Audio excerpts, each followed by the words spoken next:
What's going on, y'all? What's going on, y'all? So listen, let me tell y'all what happened. Okay, girl. Um, I'm up here trying to look at Real Housewives of Atlanta when it originally aired during the original spot. Okay. And my internet, no, my cable in the rain outside wouldn't let me be great. Okay.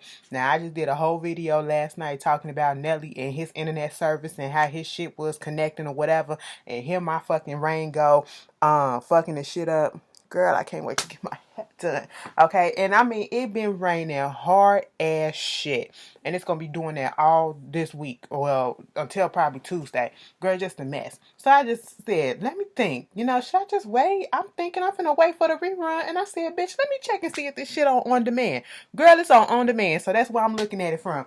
But anyway, so let's get into the episode, okay? Because I ain't really want y'all to have to wait as much because this is a hot, juicy topic. The Real Housewives of Atlanta, Real Housewives of Atlanta season 12, reunion part 2. So we gonna kick it off with the girl still talking about the whole shit from last week, you know, the receipts and stuff like that. What did Kenya say? Portia did send Andy the text messages or whatever, and basically they were discussing something that happened in the scene between Kenya and Eva, and Kenya was feeling as though Cynthia did not have her back the way that Portia had. Portia stood up. She wished that Cynthia would have stood up the same way Portia did. Okay, and that they was on the phone, apparently on the phone, talking and saying that she gonna get Cynthia gonna get her day and all this stuff and woo woo woo. To me, I'm like, okay, this is childish. Y'all trying to tit for tat the shit. Okay, and Cynthia had to come out and say, listen, bitch, at the end of the goddamn day, she was not fucking with Eva at that point in time. Eva wasn't fucking with her at that point in time. I'm cool with both of them. And if they not fucking with each other, they not fucking with each other. That ain't got shit to do with me, okay? My objective was to stay the fuck up out of it. I said, I know, Cynthia, that's what you do, okay? But of course, even though King can say whatever she want to say about Cynthia, and Cynthia gonna let it slide. That's one thing that I will agree with Nene about. Kenya can say whatever she wants to say about Cynthia, whether it's good or bad, shade her to her face, shade her behind her back, and Cynthia's gonna let that shit slide. Okay. Um, Moving on from that, they started talking about the whole things, Nene and her relationship, and basically, they not as close as they used to be, which is understandable. We know y'all talk so much shit, according to Cynthia, Nene hasn't taken responsibility or accountability for some of the stuff. That's how she felt, some of the things that were said. And of course Nene don't feel that way. But like Cynthia said, we both said hurtful things. We both did hurtful things.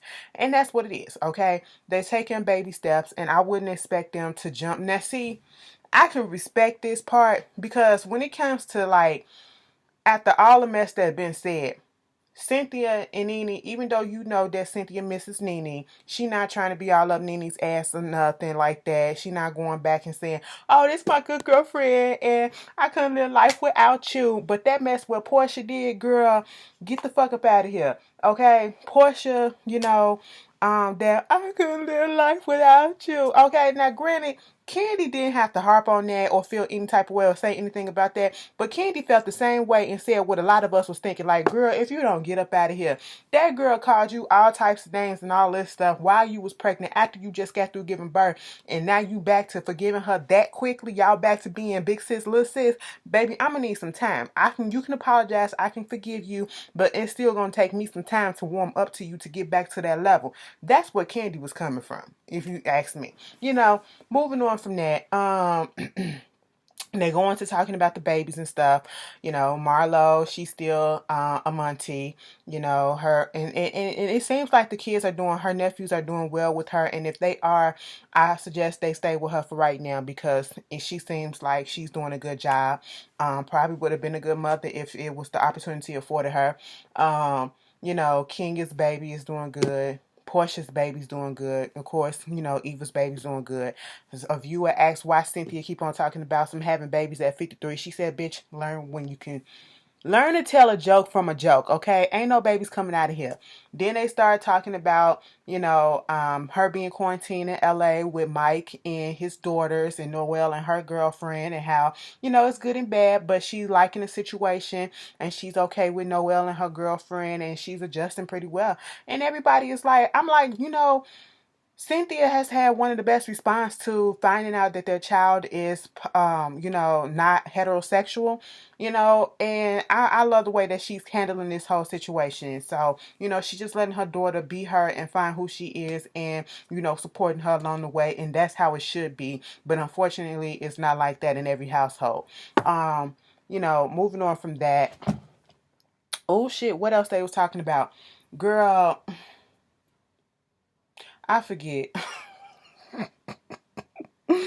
Girl, they get into how Portia and Kenya used to be cool throughout the season, and now they not. And it's like the reason why things just kind of broke off was because Portia said she started seeing old Kenya, because in the beginning they was cool before the season, they got cool during the season a little bit too, but then as the season was going on, she started seeing old Kenya come back up.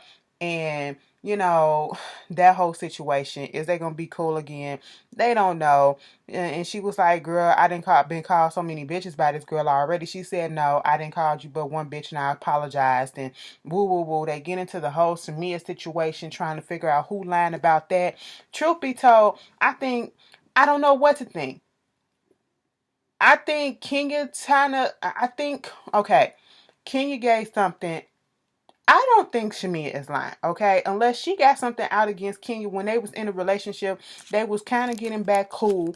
And why would she lie about whether or not Kenya reached out to her on her, giving birth or whatever? Kenya did post some receipts or whatever, but what was the date on those receipts? And then Portia said that whole shit happened a month before, so that's what it is. So I'm more leaning towards Shamia and Portia than Kenya, but I feel like the truth is in between. Like, both of them are kind of telling some type of truth, but they just telling their different versions of it. Who y'all feel is telling the truth in that situation?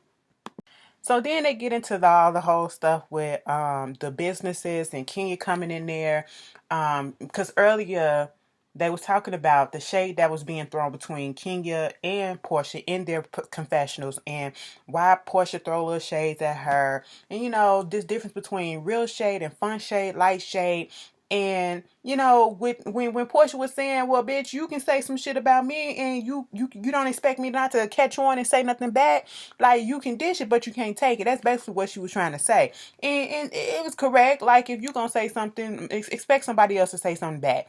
So then they start talking about the businesses and shit like that. And, the cookie lady a little bit. And, the whole shit between not Portia, but Marlo and her hair care thing. And when Kenya came up in there with the marching band, was that fun shade or whatever? The only person that raised their hand who thought it was fun shade was Cynthia, of course, who's gonna defend Kenya to the death. Okay, she for some reason has to prove her alliance with Kenya. I don't understand it, but whatever. That shit was not fun shade. That shit was just shady. Okay, it was funny, but it was shady. Just like King Candy said, it was shady, but it was a little laughable moment. Cause he go Tanya, wasn't nobody Tanya getting on my nerves. Okay, I'm gonna be 100%. Listen, Tanya probably ain't really saying much at this point, but Tanya keep on making all these. I'm like, girl, sit your ass down and calm the fuck down, okay? Girl, these girls get bucked knowing that they ain't got no security come pull them out and that they in the comfortability of their own damn homes, girl, okay? But, she's just distracting me. I was just like, Tanya, calm that shit down. You'll get your turn to talk in a second, okay? And she tried to say, like, wasn't nobody laughing at that, and everybody was laughing. Hell, Portia was on the floor, okay? They get into this whole beef about what people did at people businesses, when Shamia drank Portia's hair care line, Kenya's hair care line stuff at her event. And Kenya tried to say Portia did it too, but Portia didn't. It was just Shamia. Of course, Marlo had something to say about the whole thing, saying it was disrespectful. It was fucked up that she did it. And she was like, it wasn't messed up when you came to my you was talking about my stuff and my products or whatever. and all that shit. And it was just stupid at this point. Like Andy said, it's okay for you to come in there and you to fuck up somebody else's shit, but it's not okay for them to do the same thing with your business, okay? And it's a double standard. That's what it is. It's a fucking contradiction, fucking critical moment or whatever. Because Kenya, people don't do shit to you just because to do shit to you. You 9 out of 10 did it first. Okay, I ain't gonna lie, you 9 out of 10 did it first. And if they do it first, you come back at them. And if they did it first to you, whatever, you come back. And if you do it first, they come back at you. That's how it works, and that's how it's been working. So don't try to play victim. Don't try to make it seem like, people are just coming after you. It's a tit-for-tat situation. That's what y'all been doing all this damn time, okay? And they started talking about men's and how Nene and Marlo the only one that been fucking the same man, the man that gave Nene that Rolex. And I'm like, well, damn. Okay, because, Marlo said your ass can't keep, because, of course, Kenya was pissed off at the fact that Marlo was talking about how she could never find love, her, could never keep a man, her mother don't love her, and all this stuff. Marlo said, bitch, that shit from 5 years ago. Okay, well, words hurt, okay? And stuff like that, when you put in a person's trauma, that's a trauma triggering point. That shit don't go away. So it may be from 5 years ago, but that shit's still embedded. Okay? And that's why she brought it up, and that's probably why she was being shady. Then you go back to the Bailey Q. That's why she did what she did. It was all fucking stupid. They get into the whole thing about the cookie lady, the Nene saying that this was her karma, Kenya's karma for what she did with the cookie lady and shit like that. Mind you, they brought up the whole thing when she called her see you next Tuesday. Okay. And she was like, she apologized for it. It was because she was really angry, caught off guard, whatever. So she apologized, and it wasn't her intention to say it like that or whatever. And Tanya was basically like, I only feel like she apologizing because she trying to defend everything else that she does. So she couldn't help but to defend this. So that's where it's coming from. And so she never really said if I guess she didn't take the apology. She just saying it is what it is at this point. And so they get into the whole karma situation. Is it her karma for what happened with her bringing the cookie lady in, this whole thing with her marriage and stuff like that? And that's when Nene said it was her karma, and she was like, yes, I still believe that. Okay. And I said, oh, okay. Now, see, at least the only thing I can give Nene right about now is, she said some shit that was fucked up, and she ain't backing down from it. No matter how fucked up it is, she ain't backing down from it. So I guess, girl. So basically, we get into the whole thing with Kenya saying, so if you think that it was my karma for, me saying the stuff about the cookie lady, bringing that in, well, Nene, what about it be your karma for Greg to be fucking around with the help? Now, see, listen. What we not gonna do is not gonna say that hardworking people, regardless of what it is they're doing, we not gonna call them to help, okay? Because you're no bigger and you're no better. See, that part rubbed me the wrong way. All right, just because these people are out here, especially in the time that we are now, trying to get their money, we're not gonna do that. But they did work with Nene or whatever. Nene did put it out there, and Nene did say, yes, it was, okay? And I was like, oh, I wasn't expecting that. She was truly calm about that shit. I mean, bitch, you put it out there, so how can you deny the shit? So whatever. Moving on from that shit. They get into the whole thing about the cookie lady and Tanya, and was it planned? Was it set up? Now Tanya had a lot of shit to say. King was trying to talk and say some shit. She told Tanya, Tanya told her to shut the fuck up. Okay, girl, just shut your mouth up. You've been talking this whole time. Okay, let me get my talk in about whether or not she felt it was set up, whether or not she felt it was an intentional thing. Of course, Tanya felt like it was intentional as hell. Cynthia let her know in Canada what was going on. Cynthia said prior to all of this, she had already known about the cookie lady situation. Basically, Cynthia and Eva, they wanted some acknowledgement at the fact that, when the whole thing went down, that, they were not there just being jerks or whatever about the situation, but they did have not Nene, but Tanya's back. And, according to them or according to Eva, she not going to say that. Or one of them said she not going to say that because that's when she became good girlfriends with Nene and all that shit. Girl, whatever. um Tanya said, why don't you be quiet? Because you was over there. Either you be quiet because you was over there eating them cookies 10 times weight. She was like, girl, I sure enough was, and they was good. Now, bitch, I'm gonna be quite honest with you right here. Okay, now if Cookie Lady would have came up into my face and she would have put some cookies down on the table, you think my fat ass gonna pass them up?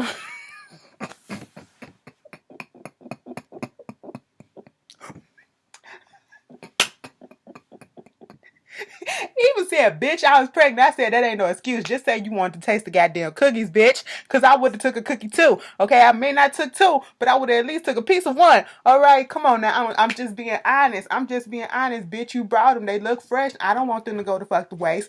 That don't mean that I'm on your side. That means that your cookies is good, okay? I heard mixed reviews about it, but hey, it is what it is. And basically just Tanya going off how she feel like Kenya had something to do with it. Like Kenya planned this whole thing and it was intentional. She the shooter, she had the gun and all this and woo woo woo. Cynthia knew something about it but Cynthia knew that it was wrong, so that's why she went on ahead and told me and all this stuff. And it was just a whole bunch of nothing I got out of that scene. At the end of the day, Tanya tried her best to comfort Kenya. Oh, they talked about the wig situation too. Now, Kenya finally admits that she do wear wigs to protect her 24-inch hair, as she said. Now, when you was on the show, you just said that you sometimes wear pieces. Now you finally admitting that what we already knew, that you wear wigs. What was the problem in the first place if you admitting that in the first place? Like, we already knew the deal, baby girl. Okay? It's okay. It's a lot of people. Hell, Beyonce, the one that twirl on that hoe. Okay, Beyonce. That bitch got a lot of fucking hair down to the middle or past her back, middle of her back, bitch. And we know that hoe wear wigs, okay? And it ain't no affront. And I understand that you got this hair care business, but, I get it. You selling products. But also, you can sell products that can protect their hair, and nobody in this day and age is going to look down on you because you wearing wigs to protect your hair. Because especially black women, we know that a lot of people, a lot of us got a lot of hair underneath the wigs and stuff, the tracks and the braids or whatever that we put in our hair, and it's for protection style. It's not because we're bald headed. It's not because we're balding. Most of it is for protective style. They would have understood, and that would not hurt your business. Actually, that shit probably would have been more fucking relatable, okay, than you lying and stuff like that. Girl, it was a mess, and I was just like, next scene, please, okay? And then Candy got involved in it because Andy brought him in there because they was asking, asking shit about her opinion on the Cookie Lady situation, and she didn't get one, and the way that she responded back to Portia. And she said, listen, Tanya, at the end of the day, I was in a situation just like this when Cynthia brought this woman or whatever to a brunch or whatever, to the winery, talking about Todd and shit. At the end of the day, it is what it is because it wasn't me. It wasn't my relationship. I wasn't there. And you are new to this group. I don't know you well enough to defend you like that. And you are a grown woman, so you need to put your foot down and defend yourself the same way that I defended myself. And I said, okay, you right. And to be quite honest, this shit didn't have nothing to do with Candy. So what you need her opinion about it for? All you need is look at this. It's a hump right here because of the braid. Girl, why do you need her opinion? Okay, I get exactly what Candy's saying. It needed to be said. It needed to be said. Tanya, you held your own. You did what you had to do. You found out the stuff was false. It is what it is. So we get into Candy and her relationship with her baby, how she was feeling at first about, going the surrogate route, if she's going to be connected to the baby, and how now her feelings have changed, and she's connected, and her and Andy can relate on things because he also had his baby through surrogacy, and everything is going well. Then we get into this whole thing about how tied in the relationship between her mother is. Oh, they're good. They're real good. Whatever issues that they had before, it's all gone. I said, Candy, okay. If that's what you want us to believe, that a baby can come through and just take all the issues away, because if that's the case, what happened with baby Ace got here? But all right, Candy, if that's what you want to put out there, that's what we gonna believe from you. People were saying that her mama was trying to take money from her, whatever, and she was like, no, my mama been good before I even got put on and all that shit or whatever. So cool. They get into the situation with what's going on with Kayla. Kayla, I guess, is still out there in New York because of the quarantine stuff, you know. Then they get into the whole situation with Eva and her changing the baby's name, Marley's last name to Sterling from her father's last name, or I should say her bio father's last name. And basically, she gets into the whole thing about how, he came down to Georgia. He tried to contest it. This is when we saw him get into that whole issue with the security guard or whatever at the courthouse and get arrested, falling down the escalators and all that stuff. And she gives a little brief history about the abuse that she went through and how they hooked up, and they really wasn't in a real type of relationship. They did have sex. It wasn't a relationship like that. But he was at that time. But then, she said she saw the signs of him being abusive, but she kind of been like a lot of people ignored it, and she couldn't further ignore it until the one time that he beat her so bad that when the cops came, they basically told her, you need to press charges. And I do not want, for one, Eva can lie about a lot of shit. And I, for one, do not believe that she's lying about this, because look at his previous behaviors. And if you go back and you look at some of his exes or whatever, and people who came out against him, women have come out against him after Eva and saying the same thing about his behavior. Yeah, I believe it 100%. And of course, she gets upset about it, and it's a triggering moment or whatever. And she gets up, she walks away, she's crying, and she just need a break. So then we get into the whole Portia and Dennis situation about how things been in their relationship since they got together, since they broke up, the rumors that was out about them. Portia finally, said that they're together, they're okay, they're quarantined together with the baby, with her mother and everything. And so at this point, they also discussed the whole thing about what came out into the blogs when he was out at night with them girls or whatever. And she said, she wasn't gonna put it out there. She knew what it was. She knew that he went out for a birthday party. She knew the people, whatever. But at the same time, of course, she was upset at the fact that he went out. And what we were saying what we said, no matter if she knew who these people were, that the optics is not going to look right. You know that you are already in the blogs. You know that you are already taking heat. So why go out? Why put yourself in this certain situation? And that's basically what she was saying. Okay. And then they start talking about the whole thing of people, making up jokes about him probably needing to get a rabies shot and doing stuff in the bud with a dog or whatever. And she was like, at the time, she was numb to it all, so she couldn't really react to it. But when you look back on it, it was disgusting. It was disgusting that you would even believe that. It was stupid for anybody to even believe that, okay? From somebody that wasn't a credible source. I'm just saying, and she was getting over that whole situation. Then we brought Eva in, At this point, Portia's situation with Dennis, what we all said, they just need to take their time, okay? Talking about the wedding situation and how, he really didn't want a big wedding for people who really wasn't going to be on his side, who probably sitting there judging him. That's understandable. I get it, but whatever. Moving on, Eva apologized for leaving and, what happened. And they start talking about Candy once again, why Candy didn't insert herself in the situation with Portia and her fiance / baby daddy. Is because she didn't care, or she just didn't, she was working on her relationship. And she was like, yeah, I was working on a relationship. Me and Portia are finally trying to get back to a place where we are 100% good. So therefore, I didn't feel the need that I needed to insert myself and say anything about her relationship at this point in time. Here comes Nene. So don't you feel that that's the same reason why I didn't want to say nothing about the Wendy situation?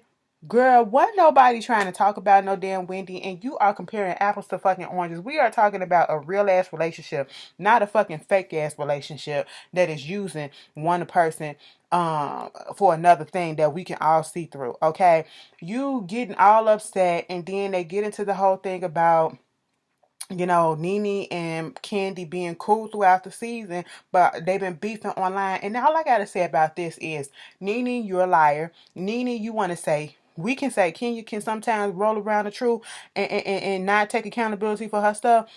Nene, you can say that about Kenya. Kenya, bitch, Nene, we can say that shit 100% about your ass as well, okay? Because you are going to go to your grave denying the fact that you was talking about Candy, okay? Because the only person on the Real Housewives franchise that I know of that has multiple spin-off shows is Candy motherfucking Burrs, okay? And she has another one coming up as soon as productions get back started. When we get off of quarantine, because before we went on quarantine, it had been put out there that she got a spinoff for the OLG gang, you know, her restaurants with her aunts and all that stuff. Okay, that is another spinoff that she's going to have. Who else could you be talking about? Candy said, bitch, who you talking about? If I was talking about you, I would have said it. And if I had something to say about anybody, I said to their face. Well, say it to her face. Why don't you go ahead and say it? Okay, Nene, we're not stupid. You're making yourself look stupid. Okay, you owned up to a lot of stuff in this thing that you said that was nasty, and it's the one thing that you can't own up to that we not dumb enough to fall for. Like, come on, Nene.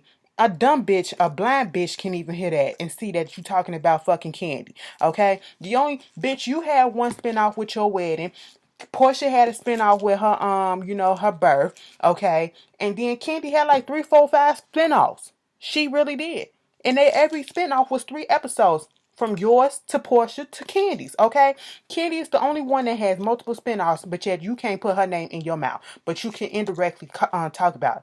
Girl, come on, ain't nobody buying that shit. At one point, they were talking so much over each other, Andy had to put a mute on that shit.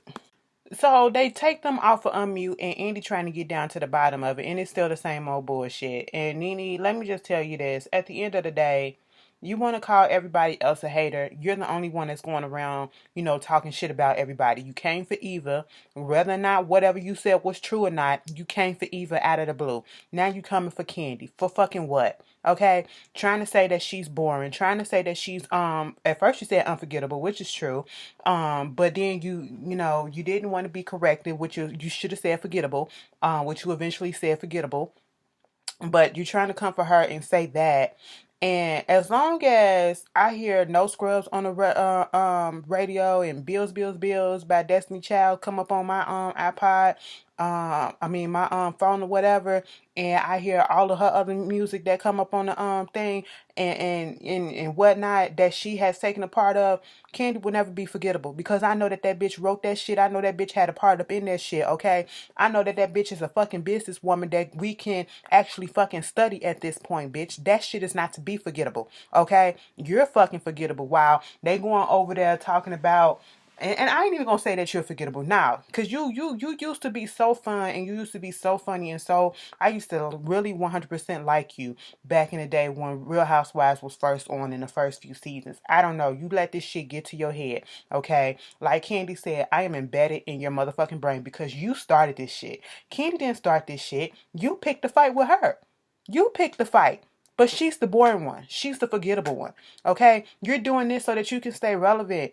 And I don't even know why you need to do that. You don't need to do that. All you needed to do was to get on the show. Okay? And when I say relevant, meaning that people can continue to talk about you, talk about you, because we're not talking about the things that you said on the show because you was barely on the show.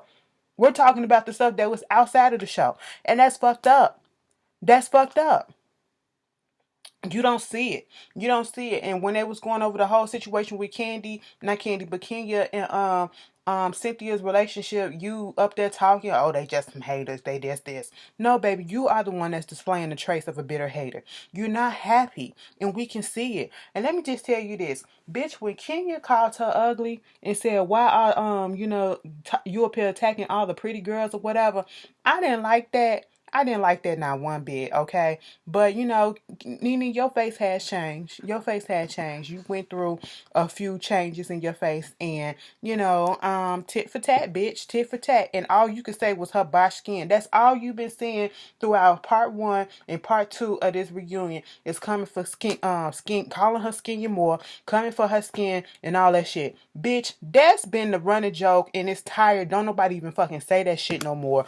That stopped like 2 seasons ago. Okay, like you need to come up with better shit, and then you just talking over them while they showing the package between Kenya and Cynthia. Cynthia on the verge of talking, and you, they some haters. What would they do without me? What would they talk about without me? Baby, they got along pretty well without you on them episodes that you were not on. And trust and believe, everybody is not thinking about you. You are not on everybody's focal point. You know what I'm saying? And then you gonna throw a little fit and put your little laptop down and leave off. Girl, anyway, that was the Real Housewives of Atlanta. Y'all tell me how y'all felt about this second part. Peace.